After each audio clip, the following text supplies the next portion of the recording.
Hej med jer som inde på YouTube. Jeg så blevet nytår. Her kan så se, det er så det fyrværkeri, jeg har fået købt i år. Jeg har ikke fået købt så meget i år, fordi jeg har ikke så mange penge til at købe for, men jeg har fået købt fyrværkeri for næsten 3.000. Og her kan så se alle mine batterier. Og her så alle mine, her er nogle af mine raketter. Og her er så 2 bomberør. Her er så lidt flere raketter. Og lidt flere. Og så har jeg her de 3 største.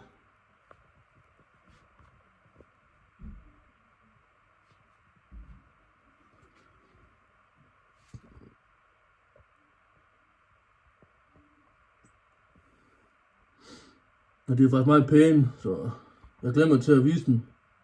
Til at føre dem af, så I kan se, hvorfor de ser ud, når de springer.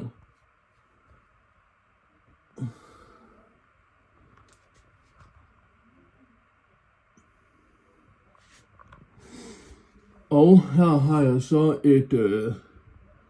sådan en lille 5-skuds fontæne. Og her har jeg så også et 6-skuds fontænebatteri. Og så her har jeg 32 skuds batteri. Der glemmer jeg, når jeg virkelig til at prøve at se og vise jer. Og her har jeg et 7 skuds batteri.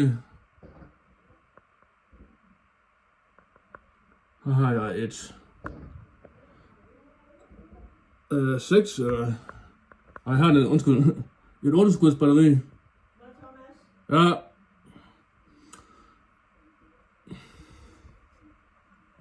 Og her har jeg igen et 7 skuds batteri.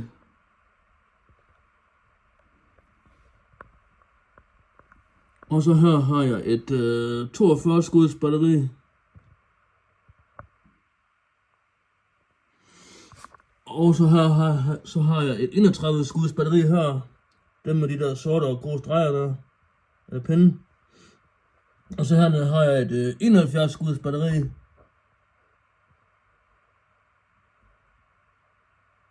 Fireheart Hypnotic 41 skuds batteri. Luftbomber. Og så har jeg et her, der hedder Fireheart Wet Power 49 skuds batteri. Og nu står der også et Fireheart Wet Power 49 skuds batteri. Jeg tror I kan se det der. 49 skud der i begge to.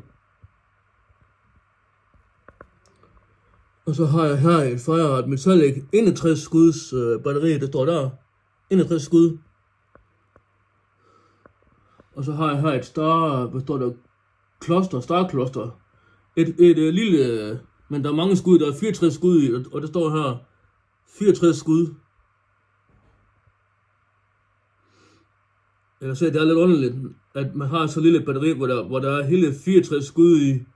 Men sammen som nogle batterier har netop større, men der er kun 49 skud i. Så jeg siger, nogle gange, der hjælper det faktisk, hvis vi have nogle med flere skud i. Så er det ikke altid de store batterier, der er flere skud i.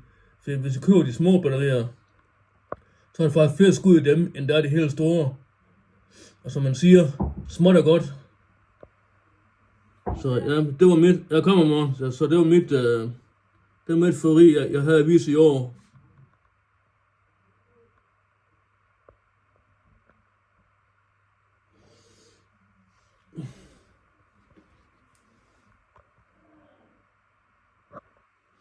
Jeg håber i hvert fald virkelig, at I får en fantastisk god nytårsaften, og husk nu at bruge sikkerhedsbriller og god afstand. Og lad være med at putte det ind i munden og gøre alt muligt, eller et andet sted, eller husk bare at bruge sikkerhedsbriller og så god afstand. Så skal jeg sgu nok klare den. Og lad være med at gøre dumme ting, så. Men godt nytår til alle YouTubere, der laver videoer med fyrværkeri. Så jeg håber virkelig, I får en fantastisk, wunderlig skøn nytårsaften. Og at I kommer rigtig godt ind i det nye år. Så det var lige min nye YouTube-video for mig.